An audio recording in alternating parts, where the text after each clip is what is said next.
পরিষ্কার পরিচ্ছন্নতা এই মনের অঙ্গ। এই জন্য আজকে আমি তাড়াতাড়ি রান্না বান্না করে ঘরের কিছু কাজ করব।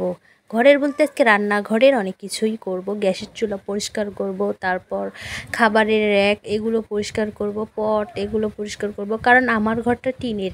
এই জন্য অতিরিক্ত ইঁদুর এবং তেলাপোকা সাথে চিকা, মানে যেই জিনিসগুলো খাবার দাবার নষ্ট করে আবার অনেক অপরিষ্কার করে, এই জন্য এদের জ্বালায় বাঁচি না। তাই হচ্ছে প্রায় আমার ঘর দোর পরিষ্কার রাখতে হয়, কারণ পাশেই হচ্ছে আর একটা ধানের ঘর আছে। তো এই ধানের ঘরের কারণে আরও বেশি আমার ঘরের মধ্যে ইঁদুরের বাচ্চা আবার ইঁদুর আসে।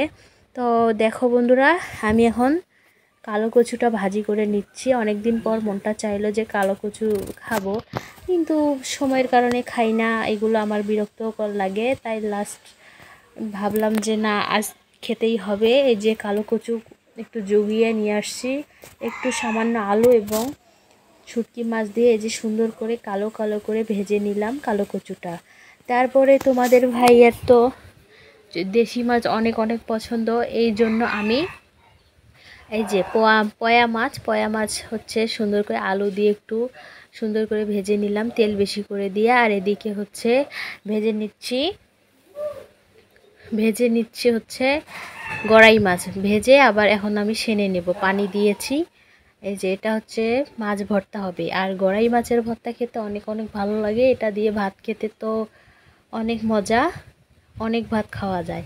আর এই মাছটা হচ্ছে সিলভার কাপ মাছ, যারা বলে বাংলায় ইলিশ মাছ। সিলভার কাপ মাছকে ইলিশ মাছ বলা হয়, কারণ ওই রকমই দেখতে। আর এই মাছগুলোতে প্রায় কাঁটা থাকে বেশি। আর এই যে দেখো, আমার রান্না বান্না শেষ হয়েছে। আমি গ্যাসের চুলাটা পরিষ্কার করে নিয়েছি। যতই অপরিষ্কার জিনিস হোক না কেন, যদি পরিষ্কার করা যায় তাহলে সেই ঘরের জিনিসটা অনেক সুন্দর হয়। দেখো, নতুন চকচকে হয়ে গেছে আমার হচ্ছে জিনিসটা। তো এই যে এখন আমি একটা হচ্ছে বাইরে নিয়ে গিয়ে রাখছি, ওটা পরিষ্কার করে তারপরে হচ্ছে ঘরে তুলবো। তা তোমাদের ভাইয়া কিন্তু র্যাকটা সুন্দর করে পরিষ্কার করে দিয়েছে। এখন সেই র্যাকের দুই একটা জিনিস আছে ওই যে উপরে, ওটা হচ্ছে লাগিয়ে ওই জায়গার মধ্যে গুণা দিয়ে সুন্দর করে বেঁধে দেবো। যেই পাশ দিয়ে হচ্ছে ওই যে ইঁদুরের বাচ্চাগুলো ঢোকে, সেই পাশ দিয়ে কিন্তু আমি লাগিয়ে দেব। আর এদিকে সব পট হচ্ছে পরিষ্কার করছি। আর এই যে ডাল ছিল কিছু, তারপরে শুটকি মাছ, এগুলো সব রোদে কড়কড়া করে শুকিয়ে নিয়েছি। এগুলো শুকিয়ে রাখলে অনেক দিন পর্যন্ত ভালো থাকে।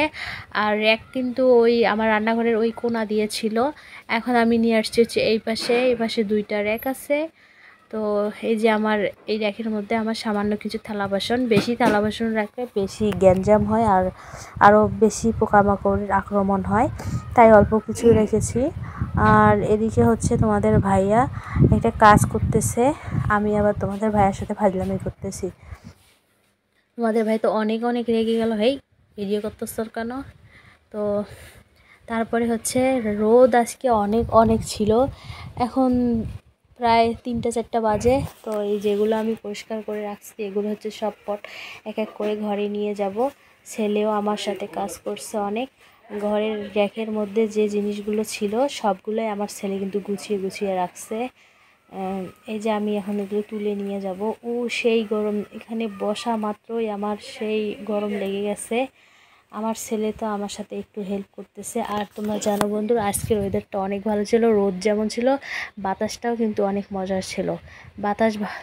বাতাস যদি থাকে তাহলে রোদ থাকলে কোনো সমস্যা হয় না, কিন্তু রোদ থাকলে যদি বাতাস না থাকে তাহলে অবস্থা একবারে বাজে হয়ে যায়। আর সেদিন কিন্তু কারেন্ট একটুও থাকে না, বারবার করে যাওয়া আসা করে। আজকে রাতেও কিন্তু কারেন্ট অনেকবার যাবে, কারণ অনেক রোদ। তো প্রায় হচ্ছে ঘর দুয়ার পরিষ্কার করতে হয়। আর যখন ঘর দুয়ারটা পরিষ্কার করা হয় তখন মনে হয় যে কত সুন্দর রান্নাঘর, আর ওই রান্নাঘরে রান্না করেও মজা লাগে। আর যখন নোংরা হয় তখন মনে হয় না যে রান্না বান্না করি, যেই রকম আছি সেই রকমই থাকি, কোনো মতে রান্না করব আর রাখে দেবো, কিন্তু ওই রকম করলে ভালো লাগে না। এই জন্য আমি প্রায় আমার ঘরের জিনিসপাতি পরিষ্কার করি। হয়তো বা ঈদের সময় একটু বেশি করা হয়। যাই হোক বন্ধুরা, তোমাদের সাথে কথা বলতে বলতে তো আমার সময় প্রায় শেষ হয়ে গেছে। তোমরা ভালো থেকো। গুড নাইট, আল্লাহ হাফেজ।